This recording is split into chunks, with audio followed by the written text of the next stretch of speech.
ce que j'ai été, c'est-à-dire l'enseignant-chercheur, son rôle, c'est de pouvoir découvrir les choses qui ne sont pas encore découvertes et les communiquer.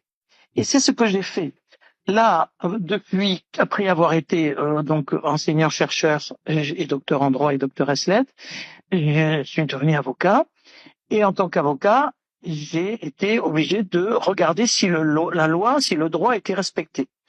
Et je me suis rendu compte avec une équipe de docteurs en droit français et internationaux que sur le droit français, il y avait des grosses difficultés, il y avait des bugs, si on peut dire, pardon d'employer ce mot, cet anglicisme. Et on a découvert qu'il y avait beaucoup d'irrégularités. À tel point que, suite à ce que nous avons fait, le Premier ministre français, M. Raffarin, a pris une ordonnance de 20 février 2004 de mémoire et a changé le texte du Code civil. Il y a une fuite, je ne sais pas d'où elle vient, mais je retrouve sur Internet ce document que j'ai fait il y a plus de 20 ans. Je l'ai sorti à part avec une première page qui est complètement différente, et ça, je sais que ça vient de moi. Donc, sur le contenu, tout dépend ce qu'il y a dans le contenu, parce que évidemment, je peux pas regarder, savoir exactement tout ce qu'ont les gens s'ils me le passent pas. Donc, je voudrais dire d'abord qu'il faut que j'alerte sur le fait que déjà quelqu'un a usurpé mon nom en l'écrivant de façon différente. Donc moi, je veux bien assumer ce que j'ai fait, mais pas plus. Et d'autre part, je voudrais alerter aussi sur quelque chose de particulier. La première personne qui va aller voir le gendarme ou la police en disant bah non, il va dire votre loi elle n'est pas applicable, elle n'est pas promulguée, elle n'est pas publiée, et vous n'êtes pas une autorité, le procureur. Donc les gendarmes ne peuvent pas obéir à quelqu'un qui n'est pas une autorité. C'est vrai que ça fait un peu désordre. Alors je plaide pas pour les avocats, parce on peut se défendre sans avocat. Mais c'est vrai que ce sont des notions qui sont d'autant plus délicates et importantes que les gendarmes, les policiers et les procureurs sont pas formés à entendre ça. Et étant donné que j'invoque ces arguments depuis plus de 20 ans, si on n'impose pas, on n'oppose pas ces arguments dans tous les procès que j'ai, parce que j'ai beaucoup de procédures, ça veut dire que on n'a pas trouvé d'argument contre ça. Et donc on va pas donner un manque d'arguments à des procureurs, à des policiers, à des magistrats qui ne les connaissent pas. Ils vont être très surpris qu'on leur dise ça. Donc, si vous voulez, il faut être très prudent. Et moi, comme je le disais au début, moi, je suis un chercheur et un juriste et un enseignant au départ.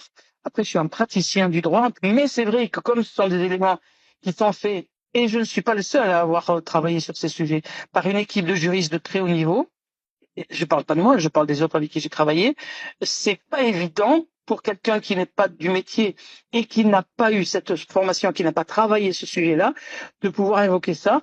Et donc, ça peut amener des difficultés devant les autorités de police, de gendarmerie ou les magistrats. Vous voyez. Donc, c'est quelque chose de délicat.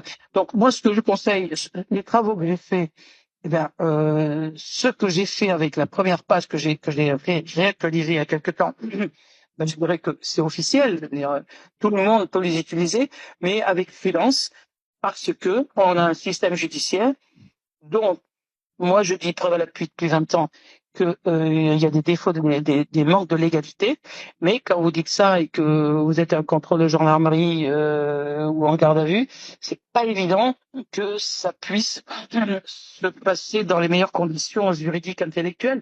Non pas que les gendarmes ou les procureurs n'aient pas de niveau intellectuel, mais parce qu'il faut arriver à invoquer ça et puis le dire par oral, c'est pas pareil que le dire par écrit. Donc c'est tout un travail. Le code civil et son premier article le plus élémentaire nous dit dans son premier paragraphe que les lois sont promulguées par le roi. Bon, il faut pas être grand clair pour regarder dans l'histoire que depuis 1848, il n'y a plus de roi. Étant donné que j'ai vu que ces textes étaient flagrants et incontestables, j'ai donc rédigé à l'époque, il y a une vingtaine d'années, ce document, et je l'ai utilisé pour des affaires judiciaires. Un petit mea culpa, une petite excuse, parce que sur une vidéo qui sort disant qu'il n'y a pas de constitution, je dis à un moment, et l'article 16 de la déclaration de la constitution est inscrit pour la porte d'entrée vitrée de la cour d'appel de Bordeaux. Je me suis trompé à ce moment-là, parce que c'est pas l'article 16 de la constitution, c'est l'article 16 de la Déclaration des droits de l'homme du 26 août 1789. Cette Déclaration des droits de l'homme, du temps de la monarchie d'ailleurs, elle fait partie de ce qu'on appelle le bloc de constitutionnalité. On dit une nation où la séparation des pouvoirs n'existe pas, n'est pas assurée, n'a pas de constitution. Le pouvoir exécutif commande au pouvoir judiciaire. Donc la conséquence, c'est quoi? Puisque d'après Montesquieu et après l'anglais John Locke, doit y avoir une séparation des pouvoirs dans le système actuel. Hein. Si la séparation des pouvoirs n'existe pas, article 5 de la Déclaration des droits de l'homme, ben, il n'y a pas de constitution. C'est aussi terrible que ça. Ça, c'est ce que je développe depuis des années, des années, des années. Et personne n'a trouvé d'argument. Personne, une fois, au besoin, je ferai citer un témoin, c'était un tribunal de commerce, et un des magistrats s'est levé pendant l'audience, après que j'ai exposé tout cet ensemble de choses, et a dit, Maître Fortabat-Labattu, je ne vous supporte plus. Il s'est levé, il est parti. Ses collègues du tribunal ont dit, mais qu'est-ce que tu fais? Je m'en fais. On ne supportait pas ce que je disais parce qu'il n'y a pas d'argument.